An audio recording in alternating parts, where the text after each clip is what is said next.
جب میرے بندے آپ کی بارگاہ میں آ کے میرے بارے میں پوچھیں نا تو ان سے کہہ دینا میں ان کے قریب ہی ہوں، قریب ہی ہوں۔ دلیل کیا ہے؟ یہ جب بھی مجھ سے دعا مانگیں گے میں ان کی دعاؤں کو قبول فرماؤں گا، میں ان کے قریب ہوں، میں ان کے قریب ہوں۔ یہ جب بھی دعا مانگیں گے نا میں قبول کروں گا، میں ان کے قریب ہوں۔ اللہ تبارک و تعالیٰ کے بندے اللہ سے محبت کرتے، رب کی بارگاہ میں جھکتے، اس کو اپنے دکھ سناتے، اس کے پیارے محبوب صلی اللہ تعالیٰ علیہ وسلم کا وسیلہ لے کے اس کے حضور حاضر ہو جاتے، پیشانیاں سجدوں سے روشن ہوتی۔ ہم نہ ہر چیز کے لیے وقت نکالتے ہیں، ہر چیز کے لیے، لیکن عبادت کے لیے وقت نہیں نکالتے۔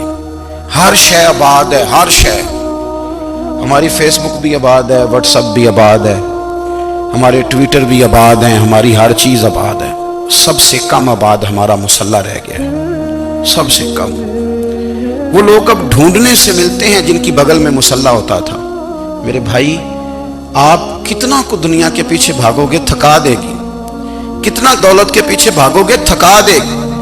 آپ جب اپنی زندگی میں جمع تفریق کرو گے نا تو مرتے وقت احساس ہوگا کہ سارا کچھ تو لوگوں کے لیے کیا، اپنے لیے تو کر ہی کچھ نہیں سکے۔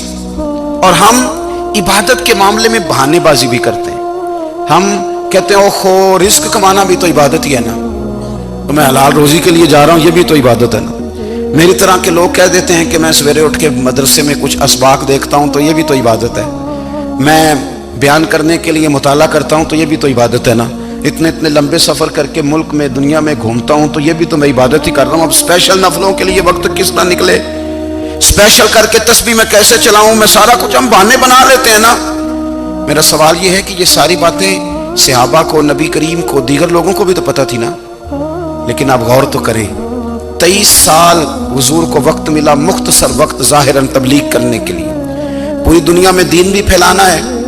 گھر میں 11 ازواج ہیں، 4 بیٹیاں ہیں، ان کی اولادیں، سارے کام کاج بھی دیکھنے ہیں، لیکن سیدہ طیبہ طاہرہ حضرت عائشہ صدیقہ رضی اللہ تعالیٰ عنہ فرماتی ہیں سارا دن تبلیغ کرتے، ہر غلام کے دکھ سنتے، گھر میں آتے تو اپنے گھر والوں کا خیال کرتے، کام میں ہمارا ہاتھ بٹاتے۔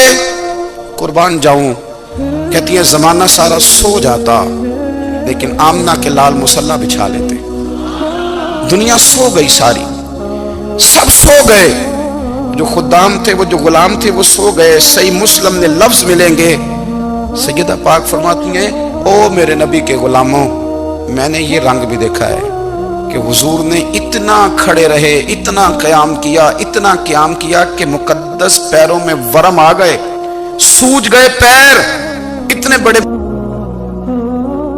دل پہ ہاتھ رکھ کے نہیں بتا سکتا کہ میرے کبھی نماز میں پیر سوج گئے، کوئی نہیں بتا سکتا۔ بچوں کی روٹی کماتے تھک گئے، بات الگ ہے، ہم سیر کرنے گئے تو تھک گئے، بات الگ ہے، لیکن عبادت میں یہ بھی تو مسلم شریف ہے نا، یہ بھی تو دین ہے نا، یہ بھی تو حضور کی سنت ہے، یہ بھی تو وہ چیز ہے جو کریم کی آنکھوں کی ٹھنڈک ہے۔ سیدہ فرماتی ہیں پیروں میں ورم آ گئے، اور ساری رات ہی حضور نے نماز پڑھی اور ایک ہی آیت بار بار دہرائی۔ مسجد نبوی میں بلال حبشی نے فجر کی اذان دے دی اور حضور ابھی مصلی پہ تھے، کریم فارغ ہوئے، میں نے عرض کی یا رسول اللہ صلی اللہ علیہ وسلم، آپ کے تو صدقے اللہ اگلے پچھلوں کے گناہ معاف کرے گا، تو آپ اتنی آہوزاری کیوں فرماتے ہیں؟ آپ تو شفیع ہیں، آپ تو انبیاء کے امام ہیں۔ تو حضور نے فرمایا عائشہ تم نے گنوایا ہے نا میرے اللہ کی مجھ پر کتنی رحمت ہے، افلا اکون عبدا شکورا، فرمایا اگر اس نے اتنی نعمتیں دی ہیں تو کیا میں اس کا شکر گزار بندہ نہ بنوں، میں شکر گزار بندہ نہ بنوں اس کا؟ پھر اگر اتنی نعمتیں اس نے دی ہیں، مجھے اتنا نوازا ہے، تو پھر میں اس کے سامنے سجدے نہ کروں؟ او میرے بھائی، بڑے قابل فخر لوگ ہیں ہم کہ ہم نبی پاک کے غلام ہیں، ہم قابل فخر ہیں کہ نبی کریم کے غلام ہیں۔ کیا کبھی اس غلامی کے شکرانے میں بھی 2 نفل پڑھے کہ یا اللہ تیرا شکر ہے تو نے ہمیں حضور کا غلام بنایا ہے؟ یاد رکھیں کہ اپنی روحانی زندگی کو آباد کریں، استغفار پڑھیں، تسبیحات کریں۔ حضرت عبداللہ ابن عمر رضی اللہ تعالیٰ عنہ حضرت عمر کے صاحبزادے، مکہ مکرمہ میں ان کی قبر ہے۔ میں نے جب انہیں پڑھا تو مجھے ان سے بڑا پیار ہو گیا، لیکن آپ کو پتہ ہے وہاں جا کے کسی شخص کا مزار تلاش کرنا یا پوچھنا ایک مشکل کام ہوتا ہے۔ ایک دفعہ میں مکہ شریف میں حاضر تھا تو ایک گاڑی والا ڈرائیور مجھے کہنے لگا کہ مولانا میں آپ کو جانتا ہوں، مجھے آپ سے محبت ہے، ایک بات بتاؤں آپ کو۔ میں نے کہا بتاؤ۔ کہنے لگے حضرت عبداللہ ابن عمر کی قبر دیکھنی ہے۔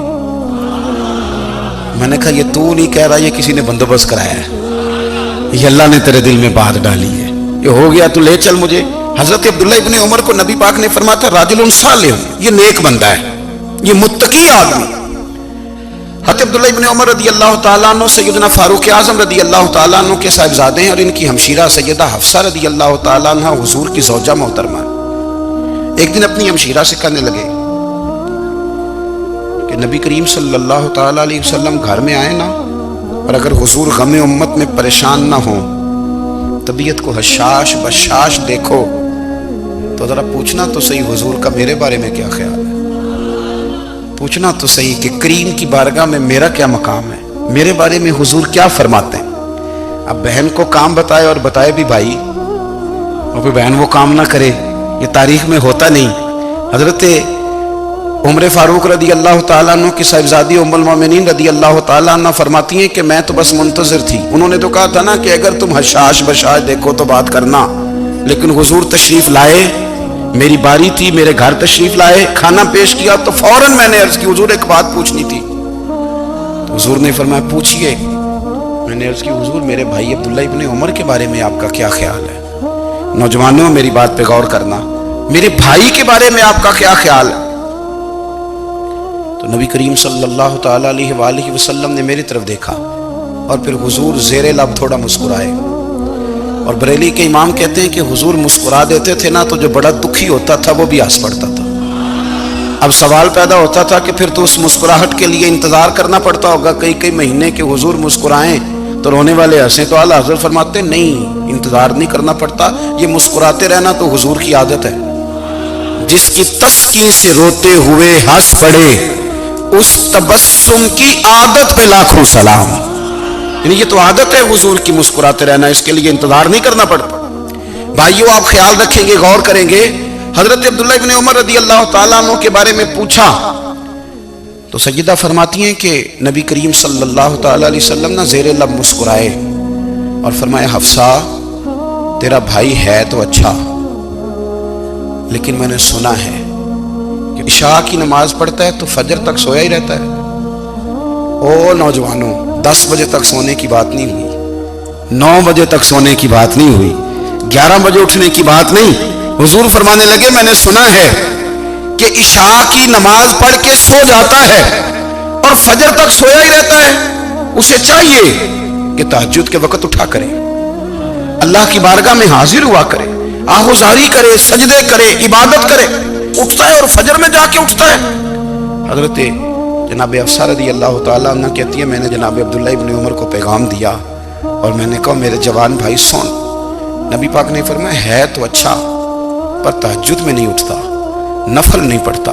او میری ملت کے جوانوں، مزہ نہیں آ جاتا جب ساری دنیا سوئی ہو، ساری دنیا، اور بستر بھی گرم ہو اور نیند بھی پورا غلبہ کر رہی ہو، اور اچانک گھنٹی بجے دماغ میں، آنکھ کھلے، گھڑی پہ نظر پڑے، 3:30 4 بجے کا پیغام گھڑی بتائے، اور کوئی چڑھتی جوانی والا اٹھ کے وضو کرے، اور جب وہ مصلی کھول کے بچھائے تو مدینے والے محبوب کہتے ہیں کہ ہر نماز پہ رب ثواب دیتا ہے، اور جو اٹھ کے تہجد کی نماز پڑھے اسے دیکھ کے تو رب مسکراتا ہے، جو اس کی شان کے لائق ہے، جو اس کی شان کے لائق، وہ مسکراتا ہے، خوش ہوتا ہے کہ میرا بندہ تہجد میں اٹھ گیا، وہ مسکراتا ہے۔